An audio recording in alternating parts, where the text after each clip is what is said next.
गोकुल की पवित्र भूमि पर एक अजीब सी बेचैनी थी। हवा में हल्की सी घबराहट तैर रही थी। सूरज ढलने को था और गांव के लोग अपने अपने घर को लौट रहे थे। लेकिन कुछ माताओं के चेहरे पर चिंता की रेखाएं गहरी होती जा रही थी। वजह थी गायब होते बच्चे।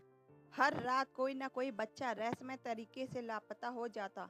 पहले तो लोगों ने इसे महज एक संयोग समझा, लेकिन जब पांचवी रात भी एक मासूम बालक का कोई पता नहीं चला तो पूरा गोकुल सहम गया।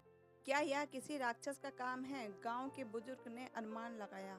कुछ ने इसे जंगल में भटकते भेड़िए की करतूत बताया, तो कुछ ने इसे अज्ञात बुरी शक्तियों का प्रभाव समझा। लेकिन असली सच कोई नहीं जानता था सिवाय नंद बाबा के।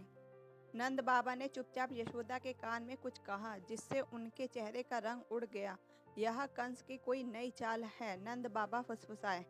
उसने वत्सासुर नामक राक्षस भेजा है। यह मायावी असुर बछड़े का रूप धरकर गोकुल में छिपा हुआ है और बच्चों को अपने वश में कर रहा है। यशोदा का हृदय तेजी से धड़क उठा। लेकिन हमारा कान्हा का क्या?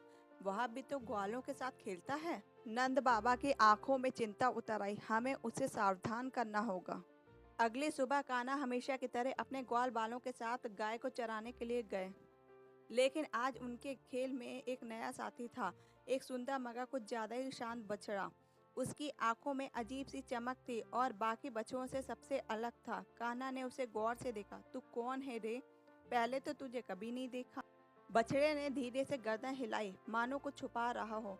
अरे छोड़ो ना गोविंदा, एक ग्वाले ने कहा।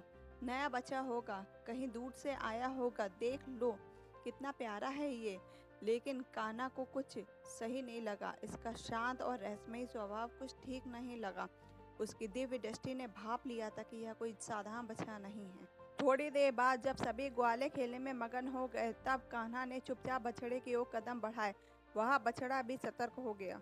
क्यों रे, तू बच्चा चुराने आया था? कान्हा मुस्कुराए, लेकिन उनकी आंखों में गहरी चमक थी। वह बछड़ा चौकन्ना हो गया। वह समझ गया कि उसकी पहचान उजागर हो चुकी है।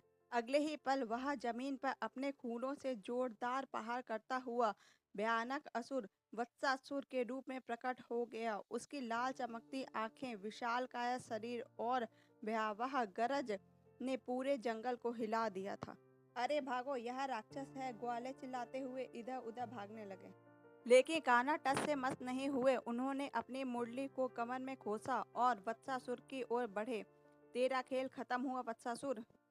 वत्सासुर क्रोधित होकर बोला, मूर्ख बालक, तू मुझे क्या रोक पाएगा? मैंने कितने ही बच्चों को निगल लिया है, अब तेरी बारी है। कान्हा मुस्कुराए, चल तुझे भी अपनी गोद में खिलाते हैं। अगले ही पल कान्हा ने बिजली की फुर्ती से वत्सासुर के पैरों को पकड़ लिया और हवा में उछाल दिया। राक्षस तड़पने लगा, लेकिन कान्हा ने उसकी दोनों टांगों को पकड़कर उसे जमीन पर पटक दिया। पूरा जंगल हिल गया। वत्सासुर ने बचने की कोशिश की, लेकिन कान्हा ने उसे गर्दन से पकड़ लिया और अपनी दोनों मुट्ठियों से उसका गला दबा दिया। असुर जोर जोर से चीखने लगा। उसका विशाल शरीर काले धुएं में बदलने लगा और अगले ही क्षण वह जलकर राख हो गया।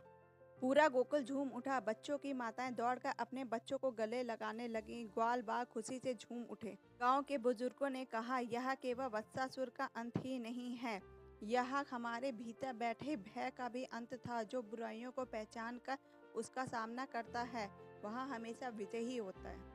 यशोदा ने कान्हा को गले से लगा लिया और कहा, बेटा, तूने हमें अनजाने भय से मुक्त कर दिया। कान्हा ने मुस्कुराते हुए कहा, मैया, जब तक प्रेम और सत्य हमारे साथ है, कोई राक्षस हमें हरा भी नहीं सकता। गोकू फिर से पहले की तरह हंसी खुशी से भर गया। वत्सासुर का नाम मिट गया, लेकिन उसकी कहानी रह गई, याद दिलाने के लिए कि भय का अंत केवल साहस से ही होता है।